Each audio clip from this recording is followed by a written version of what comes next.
Hi everyone, welcome back to my channel. I know it's been a very long time, so I'm really sorry about that. But I'm excited to make some new content for you and teach you more about visual design, graphic recording, and all that good stuff.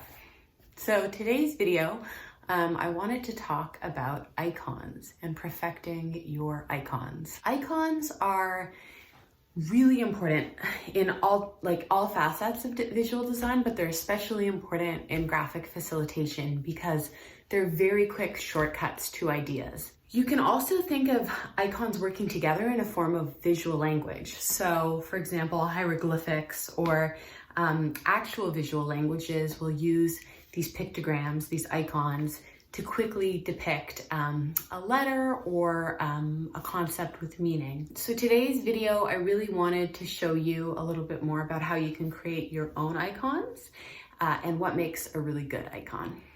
So first, what is an icon? So like I said, an icon is a visual signifier for a concept. This can be a really simple concept, or this can be something much more complex. It's really up to you. The point of the icon is that any person could look at it and know what it means. If it's really obscure or really hard to figure out, it's not a good icon. It's not achieving what it's meant to do. How do you perfect an icon? Well, the first thing to do is try to think in the most simplistic of terms and try to think of what would be immediately recognizable to a stranger. I can think of actually quite a lot of bad icons that we see every day. Toilets, for example, are normally gendered, and as we try to get away from gendered bathrooms, sometimes I see the icons being a mashup of this man and woman, which is still a bit of a binary, so don't get me into that, but it's a bit of a hard to follow icon, when the point of the bathroom is just that there's a toilet in it.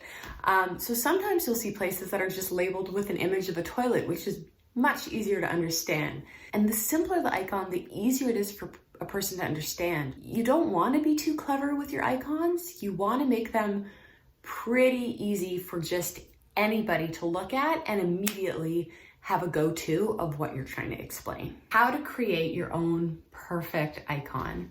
I like to try to think of this as developing your own language or your own library. Sort of like I mentioned with hieroglyphs or one of these languages that is purely visual. To do this, what you want to do is first try to think of as many concepts as you can. I often will start with a list here. So a list of concepts that come up a lot when I'm graphic facilitating. This could be things like management, governance, security, creativity, blah, blah, blah. You get the drill. The sort of random buzzwords of working in a corporate environment. Then when I have my list, I start to think of icons. I'll start to just sketch in my sketchbook as many simple ideas as I can for each of the words. And what I think is quite key here is to push beyond your first idea. So, you might go through 5 different options for creativity. You might go through 10, 20, as many as you can. And then you'll select from them the best ones. And you might use more than one. When you're graphic facilitating really fast, you might want a really quick idea for creativity, it might be a light bulb, something really simple. And then you might want a more complex one for when you have a bit more time and you can really make it stand out to your audience or get quite clever with it. Another thing you should consider when you're selecting your icon that you're going to sort of move forward with in your visual library is what takes the least amount of time for you to create.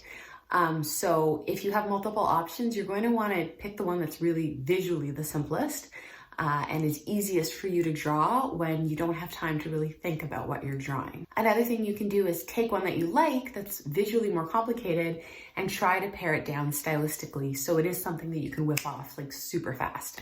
And that'll just happen sort of naturally over time. As you're drawing the same thing over and over again, it's going to get easier for you to draw it quickly. But you can start that practice before you put it into a session, a live session, which can also be really good. Finally, a thing you can do to make sure you have the perfect icons is to actually test them. So you can use them in a live session, or you can use them with friends. You can just draw the images and have them sort of guess what they're referring to. It's like a sort of corporate Pictionary, I guess. But I think it can be really helpful in finding how other people perceive your imagery as well, because sometimes we make a lot of assumptions in what we're drawing, and showing others can help us break through those. Icons are really the building blocks of graphic recording. You have to get those perfect in order to be able to move on to more complex visual metaphors. So it might seem slow and it might seem tedious to be drawing the same thing sort of over and over again, really simplistically, but that's where you need to start to get to the funny visual metaphors, the jokes, the beautiful scenes that sort of interweave. You really have to start with the icon. So icons are your building blocks. And then once you have them all developed, you can move on to more complex visual metaphors. I often do this just by adding characters or people interacting with these icons. So for example, say you're talking about innovation and you need to capture that concept really quickly, you might just use the icon of a light bulb. It's like really fast to draw. But if you have a bit more time and you're talking about teamwork for innovation or different levels of hierarchy working towards innovation, you might want to show different people interacting with that light bulb. You might want to show a boss, like their team, figuring out how to install a light bulb. You might want to show people creating like some super crazy light bulb, anything like that. And then by adding more to that simple icon, you're elevating the visual metaphor. But really, you're starting in the same place. The icon is where you're starting. So try not to get too fed up with the process of creating your visual library of icons. It'll serve you in the end, and it'll make your complex visual metaphors come to life. The final thing I will just say about having the perfect icon is, unfortunately, no one likes to hear this, but it is like anything artistic or anything really in life. It's all about practice. So you will be drawing a lot of light bulbs probably, and you'll be drawing things over and over again. And while it can seem tedious sometimes, it gets you to this point where you can then listen and capture concepts super quickly and convey them in the least amount of lines. And that'll make you an excellent graphic facilitator if that's what you're using it for. Icons, in the same respect, will make you a great graphic designer. They'll make you a great communicator in a lot of ways because they'll help you give shortcuts to people with what you're trying to communicate visually to them. And similarly, even if you're not a designer, and you're like a writer or something, I would really urge you to explore icons in the documents that you're putting together and different creative ways. You can even use stock icons or think differently about the icons that you do have access to, just to make pages come to life, to help people really read through content quickly, and to help people absorb what they're reading through an additional mode of communication. So thanks again for watching this video, and sorry it took me so long to make it. I'll try not to let that happen again.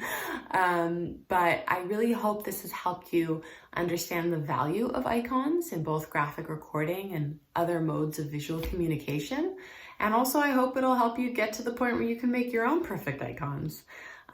Feel free to share anything in the comments that you're working on. I always love to see other people's work and the ideas that they're coming up with. And same with any questions or comments you have about the process of creating a visual library. I wish you luck with it. It should be fun. Sometimes it can be frustrating, like anything, but overall, it's really satisfying when you get to the point where you can just quickly turn out an idea with a really simple visual. Thanks for watching the video.